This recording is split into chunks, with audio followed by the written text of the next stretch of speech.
ladies and gentlemen, welcome to another edition of World Talks here on TVP World, where every word matters.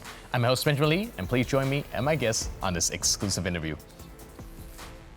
Now, as the 80th anniversary of the Warsaw Uprising approaches, it is a great moment to reflect on this significant event in Polish history.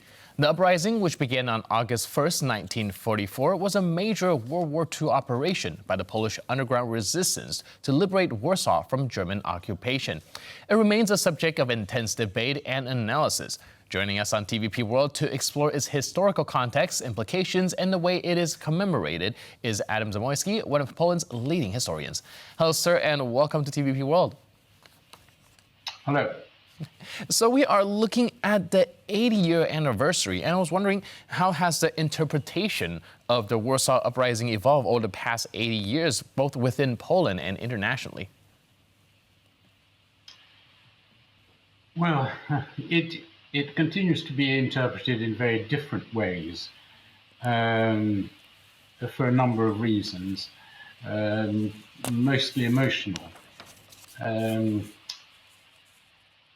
The point is that it epitomizes, in a sense, what happened to Poland in the 20th century.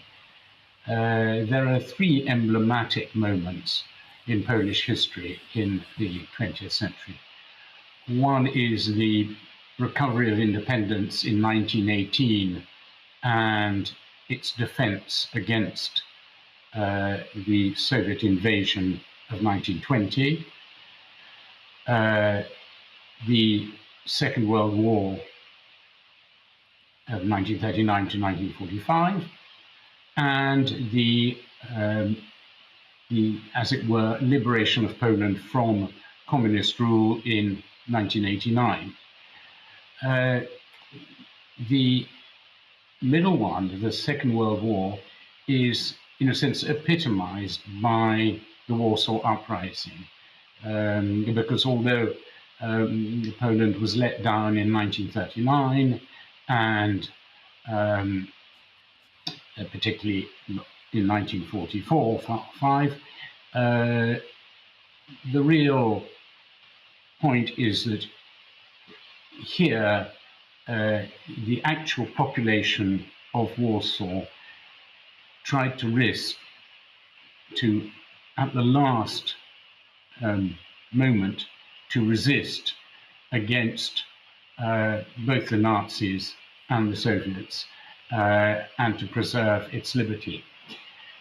So it has a huge symbolic significance, whichever way you look at it, even as from a coldly historical point of view, which is how I do try to look at it. But the problem is that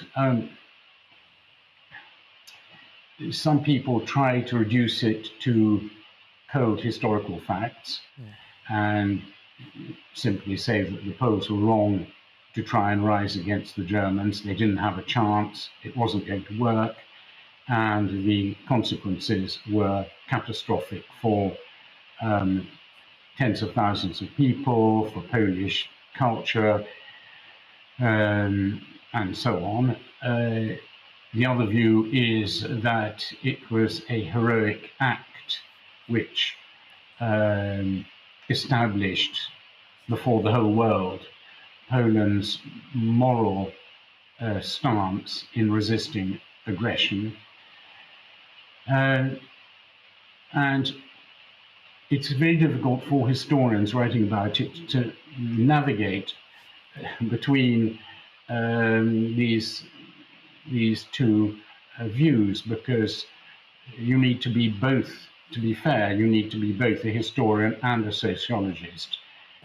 Right, like you mentioned, there's perhaps one line of thinking that thinks it's just cold historic fact that is doomed to failure, and another line of thinking that see it as a romantic necessity. But do you think there's probably maybe a little bit more nuance between just the two, and maybe perhaps the way of looking at things is a little bit too simplistic? Well, it is much more nuanced, and I appreciate that, because although my natural tendency as a historian is to treat it as a with a cold distance. I grew up in a society which lived in the shadow of it. Two of my uncles were killed in it. Many other members of my family were as well. And I knew in my youth many of the people who fought in it or who lived through it. And one cannot get away from the fact that it has a human side. And it's all very well for historians to say that the leaders of the Polish underground army should never have launched the rising.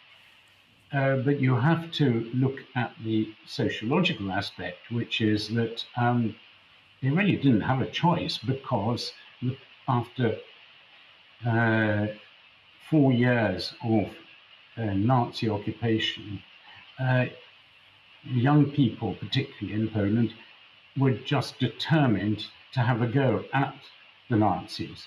And they could also see the Soviets coming in from the east, and they felt they had to make a stand and save themselves.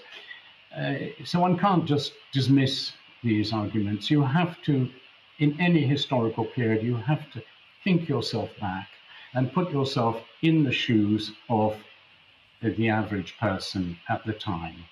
And one has to imagine oneself what it was like for particularly men who had been living under the occupation, humiliated on a daily basis for years and years and years, and they believed, wrongly as it happens, that they had a chance of getting their own back and taking their city back.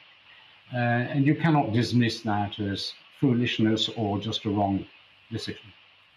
You mentioned that the Polish history is epitomized by the Warsaw Uprising. So can you help us understand how this event played in shaping Poland's national identity post-World War II? Well, the fact is that the Warsaw Uprising was only the latest in a series of such critical moments, the first of all which came in the late 18th century with the partition of Poland in 1772. And there have been several examples since.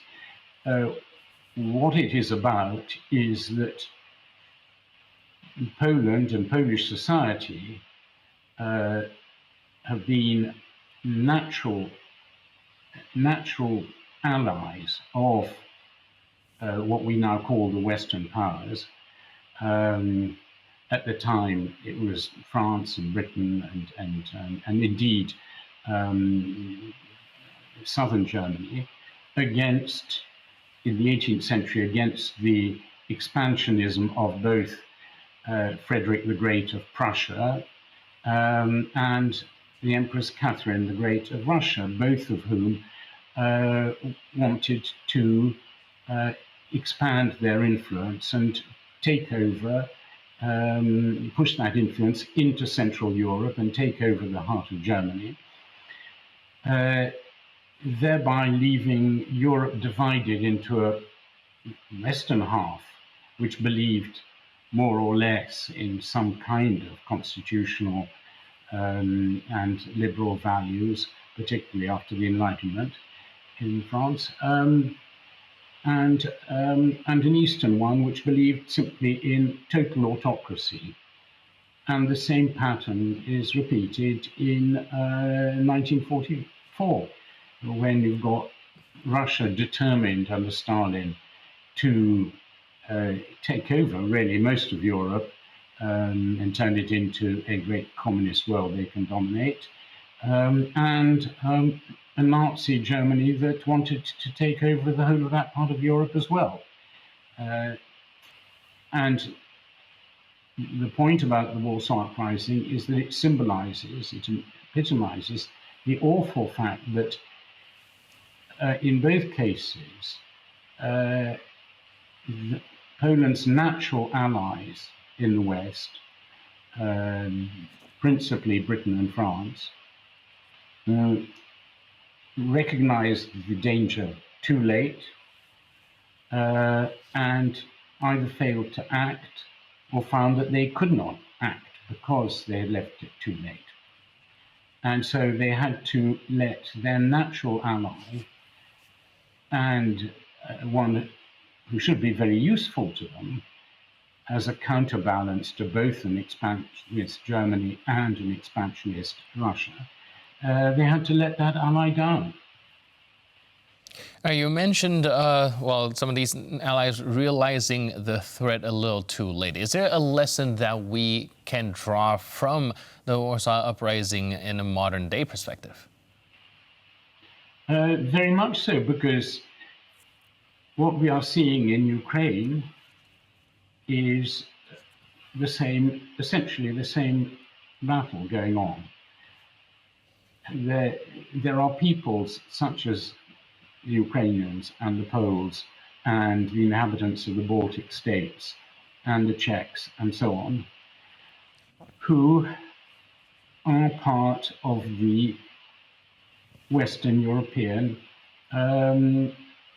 society, intellectually and ideologically. Maybe none of these regimes are perfect, but most of the inhabitants of these countries believe in some kind of democracy and a liberal form of government of one sort or another.